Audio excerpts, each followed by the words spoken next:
ஹல்லேலூயா. தேவனுடைய பரிசுத்தமுள்ள நாமத்தில் யாவரும் இந்த காலைகளில் வாழ்த்துகிறேன். பிரியமானவர்களே, ஆசீர்வாத மன்னா ஒவ்வொரு நாளும் உங்களை ஆசீர்வதிக்கிறதை நான் எண்ணி கர்த்தருக்கு ஸ்தோத்திரம் செலுத்துகிறேன். கர்த்தர் நிச்சயமாகவே உங்களை ஆசீர்வாதமாகவே தொடர்ந்து அவர் தமது வார்த்தையினாலே நிரப்பி உங்களை சாட்சியாக வைக்கப் போகிறார். இந்த காலை வேளையில் கூட உங்களுடைய அத்தனை காரியத்தின் நடுவிலும் உங்களுடைய மன விருப்பம், உங்களுடைய ஏக்கம், உங்களுடைய விண்ணப்பம், வேண்டுதல் எல்லாவற்றையும் நிறைவேற்றுவார். அவர் ஒருபோதும் அவர் எல்லா நிலையிலும் மாறாதவராய் இருக்கிறார். ஹல்லேலூயா. இந்த காலை வேளையில் உங்களுக்காக ஒரு தீர்க்கமான வார்த்தையை பேசி உங்களை ஆசீர்வதிக்கிறார். அப்போஸ்தலர் 13 வாசித்து பாருங்கள்.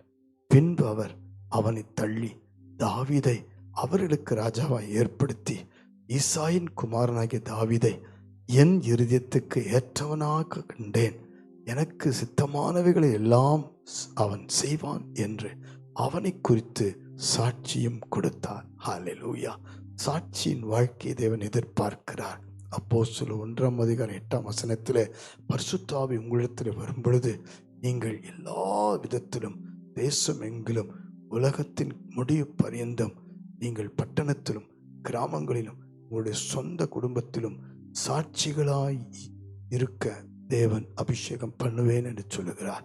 இந்த பரிசுத்த ஆவியினர் வரும் பொழுது பலன் மாத்திரமல்ல, சாட்சியும் வருகிறது.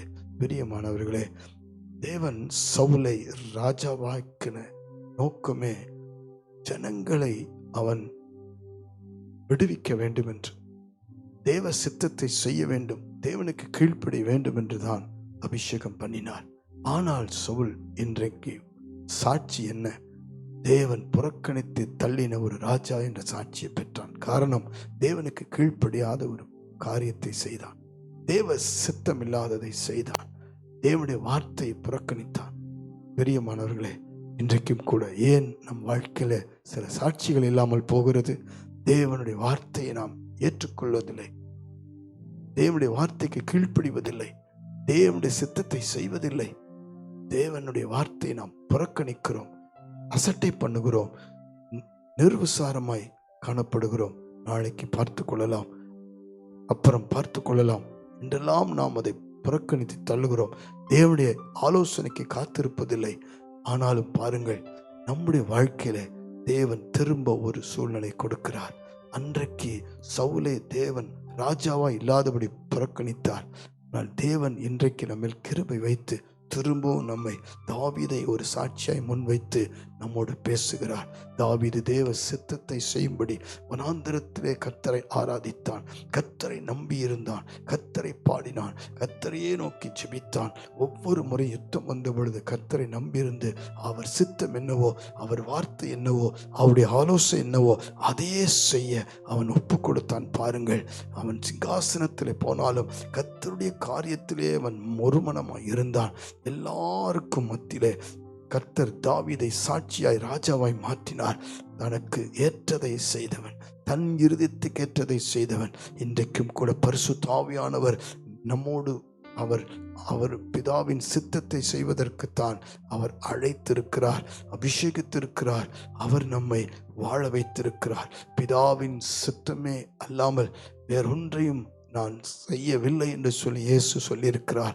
பிதாவின் சித்தம் செய்யவே நான் பூமிக்கு வந்தேன் என்று சொல்லுகிறார். பரலோகத்தில் என் பிதாவின் சித்தம் செய்யப்படுவது போல பூமியிலும் அவர் சித்தம் செய்யப்படுவதாக என்று சொல்லி இயேசு ஒரு மேன்மையான ஜெபத்தை கற்றுக் கொடுத்தார். பிரியமானவர்களே, தேவனுடைய சித்தத்தை செய்கிறவனே அல்லாமல் என்னை நோக்கி கர்த்தாவே கர்த்தாவே என்று கூப்பிடுவனை பரலோக ராஜ்யத்தில் பிரவேசிப்பது இல்லை என்று சொல்லியிருக்கிறார். நாம் இன்று முதல் தேவனுடைய இருதயத்துக்கு ஏற்றவர்களாய், தேவனுடைய சித்தத்தை செய்கிறவர்களாய், சாட்சியை பெற்றுக்கொள்கிறவர்களாய் மாறும்படி ஒப்பு கொடுக்கலாமா? ஆண்டவர் கொடுக்கிற சாட்சியை பாருங்கள். யோபுவை குறித்து ஆண்டவர் சாட்சி கொடுத்தார். அவர் அநேகரை குறித்து, சீசரை குறித்து சாட்சி கொடுத்தார். அவர் அநேகரை குறித்து சாட்சி கொடுத்ததை வேதத்தில் பார்க்கிறோம்.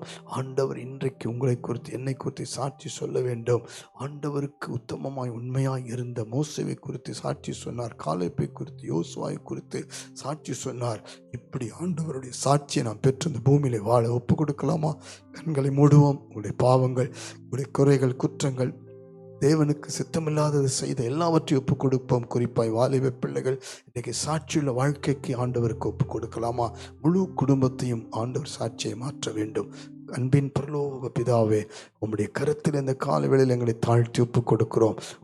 இருதயத்துக்கு ஏற்றதை செய்யும்படி, உம்முடைய சாட்சியாக நாங்கள் மாறும்படி இந்த காலவேளையில் எங்களோடு பேசினதுக்காய் நன்றி, நன்றி, நன்றி. எங்கள் வாழ்க்கையை இம்மற்றும் நீர் புறக்கணித்து தள்ளாமல் ஆண்டவரே, உம்மிடத்திலே நாங்கள் மீண்டும் சாட்சிகளாய் மாறுவதற்கு, உம்முடைய இருதயத்துக்கு ஏற்றதை செய்வதற்கு ஒரு கிருபை கொடுத்ததுக்காக நன்றி செலுத்துகிறோம். உம்முடைய ஆவியானவர், உம்முடைய வார்த்தை, உம்முடைய கிருபை, இரக்கம், தயவு எங்களை மறுபடியும் உம்முடைய சித்தத்தை செய்வதற்கு எழுப்புவதற்காய் நன்றி. இந்த காலைவெளியில் ஜெபிக்கிற ஒவ்வொரு மேலும் உமது அபிஷேகம் இறங்கட்டும், உம்முடைய விடுதலை இறங்கட்டும். எல்லா பின்மாற்றங்களையும், எல்லா கீழ்ப்படியாத எண்ணங்களையும், உம்முடைய வார்த்தைக்கு செவி கொடுக்காமல் அசதியாய், அசட்டையாய், நிர்விசாரமாய் புறக்கணித்து தள்ளுகிற எல்லா மாம்சத்தின் கிரியைகளும், பிசாசுடைய கிரியைகளையும் துரத்தும்படியாய், விடுவிக்கும்படியாய் ஜெபிக்கிறேன். வாலிப பிள்ளைகள், உம்முடைய சித்தத்தை செய்ய, உமக்கு ஏற்றதை செய்ய, ஆண்டவர் உமக்கு பிரியமானதை செய்ய சாட்சியோடு வாழ உதவி செய்யுங்கப்பா.